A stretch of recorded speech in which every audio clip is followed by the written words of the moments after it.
नमस्कार दोस्तों, आप सभी लोगों का हार्दिक स्वागत है मेरे YouTube चैनल पे। दोस्तों, जैसा कि आप लोगों ने थंबनेल में देखा, आज हम लोग एक्सेल टू टैली जितने भी टैली के मास्टर्स होते हैं उनको कैसे इंपोर्ट कर सकते हैं, या तो XML बना करके या फिर डायरेक्ट सेंड करके या फिर टेक्स्ट बॉक्स और कॉम्बो बॉक्स की सहायता से। ठीक है, तो जैसा कि आप लोग स्क्रीन पर देख रहे हैं, हमारे पास accounting master, inventory master, payroll master है ना, इस तरह से स्टेचरी मास्टर और भी कई तरह के मास्टर्स टैली ने हमको दिए हैं। अब ये सारे मास्टर्स को हम लोग क्या करना चाहते हैं, एक्सेल से टैली में इंपोर्ट करना चाहते हैं। दोस्तों, अभी हम लोग एक्सेल से टैली में चल रहे हैं, फिर मैं बहुत ही जल्द MS एक्सेस की भी सीरीज लाऊंगा।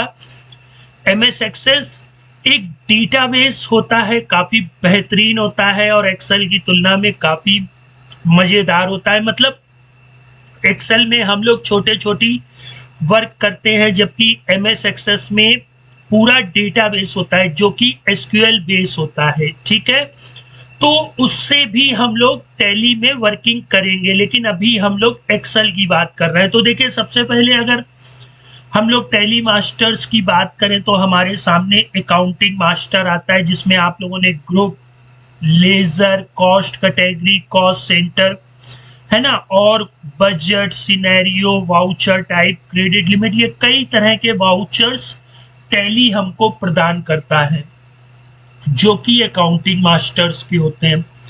अब दोस्तों, हम लोगों को अगर मास्टर्स इंपोर्ट करने हैं तो कितने तरह के मास्टर्स टैली में अवेलेबल होते हैं उनकी जानकारी हम लोगों को होनी चाहिए। इसके बाद अगर इन्वेंट्री मास्टर्स की बात करें तो stock group, stock category, stock item, unit, godown, ये सभी हम लोग, ये जितने मास्टर्स आप लोग देख रहे हैं, ये सभी मास्टर्स जो कि इम्पोर्टेंट हैं वो हम लोग अंडरस्टैंड करेंगे। इसके बाद अगर हम लोग अदर मास्टर्स की बात करें तो पेरोल का मास्टर्स हमारे लिए अवेलेबल रहता है। अब इन सभी मास्टर्स के हम लोग क्या करेंगे, पहले XML स्ट्रक्चर्स को समझेंगे और फिर प्रैक्टिकली एक मिनी सा सॉफ्टवेयर बना लेंगे जहां पर ये जितने भी टैली के मास्टर्स हैं वो सभी मास्टर्स क्या हो सके, इंपोर्ट हो सके। अगर हम लोग ग्रुप की बात करें, ठीक है, ये अकाउंटिंग मास्टर्स में जो ग्रुप होता है, आप लोगों ने देखा होगा, आप जब कभी भी कोई लेजर्स क्रिएट करते हैं तो सबसे पहले ग्रुप को क्रिएट करते हैं। ठीक है, तो इस ग्रुप को हम लोग मैन्युअली ना क्रिएट करके डायरेक्ट एक्सेल से हम लोग अपनी टैली में इसको इंपोर्ट कर सके। तो इसके लिए सबसे इंपॉर्टेंट चीज होती है कि टैली को बताना कि भाई आप कौन सा मास्टर इंपोर्ट करना चाह रहे हैं। तो उसके लिए मास्टर नेम और फिर मास्टर को क्लोज करना होता है। ये जो आप बैकस्लैश देख रहे हैं, इसका मतलब होता है कि ये XML टैग क्लोज हो गया है। ठीक है, अब चूंकि हम लोग ग्रुप को क्या कर रहे हैं, इंपोर्ट करना है अगर, तो हम लोग ग्रुप स्पेस नेम और ये ब्रैकेट मतलब लेस देन और ग्रेटर देन वाला जो सिंबल होता है उसको हम लोग अपने प्रोग्राम में लगा देंगे। अच्छा, इसके बिटवीन में अब ये ग्रुप का नेम आएगा, ग्रुप का पेरेंट आएगा, ग्रुप बिहेव लाइक सब लेजर। तो ये जितनी भी चीजें हैं इनको हम लोग क्या बोलते हैं, मेथड।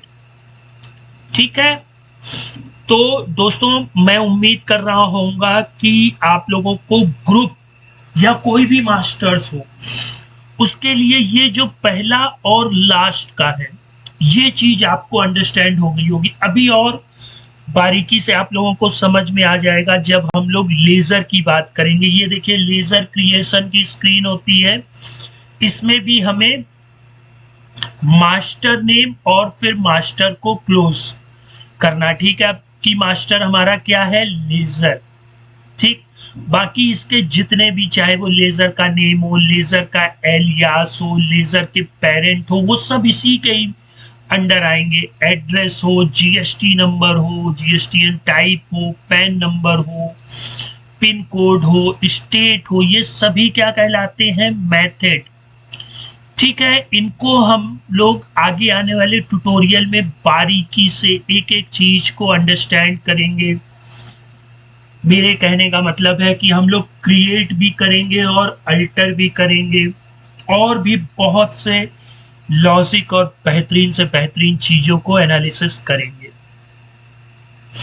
अब अगर हम लोग कॉस्ट कैटेगरी की बात करें, तो कॉस्ट कैटेगरी में भी जो फर्स्ट टैग होगा हमारा मास्टर, फिर नेम। ठीक है, तो कौन सा मास्टर है भाई, कॉस्ट कैटेगरी का मास्टर है। ठीक है, और फिर यहाँ पे कॉस्ट कैटेगरी क्लोज हो जाएगा। ठीक है, बस इसी बिटवीन में हमारे जो मेथड्स होते हैं वो आ जाते हैं कि कॉस्ट कैटेगरी का नेम, उसका alias, allocate revenue item, allocate non revenue item को यस या नो करना है। तो ये सभी हमारे क्या कहलाते हैं, मेथड।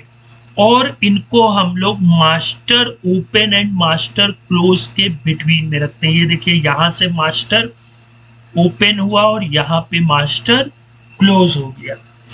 अब इसी तरह अगर हम लोग कॉस्ट सेंटर की बात करें, तो इसमें भी देखिए, कॉस्ट सेंटर नेम, और फिर कॉस्ट सेंटर को हमने क्या किया, क्लोज कर दिया, और बाकी इनके जितने मेथड्स होंगे उनको यहाँ पर लेकर के आ जाएंगे। ठीक है, तो दोस्तों मैं उम्मीद करता हूं कि ये जो एक छोटा सा इंट्रोडक्शन था कि हम लोग मास्टर्स को कैसे इंपोर्ट कर सकते हैं, उसमें मैंने आप लोगों को अकाउंटिंग मास्टर्स की एक छोटी सी जानकारी दे दी। अब हम लोग नेक्स्ट ट्यूटोरियल में इसी जानकारी को थोड़ा सा और विस्तार रूप से देखेंगे। फिर आगे आने वाले ट्यूटोरियल में हम लोग एक्सेल के डेटा से अपने टैली में मास्टर्स को इंपोर्ट करेंगे। ठीक है, वो भी डायरेक्ट, आप चाहें तो डायरेक्ट भी कर सकते हैं, एक्सएमएल क्रिएट करके करना चाहें तो वैसे भी कर सकते हैं। तो दोस्तों, टॉपिक कैसा लगा कमेंट बॉक्स में जरूर बताइएगा।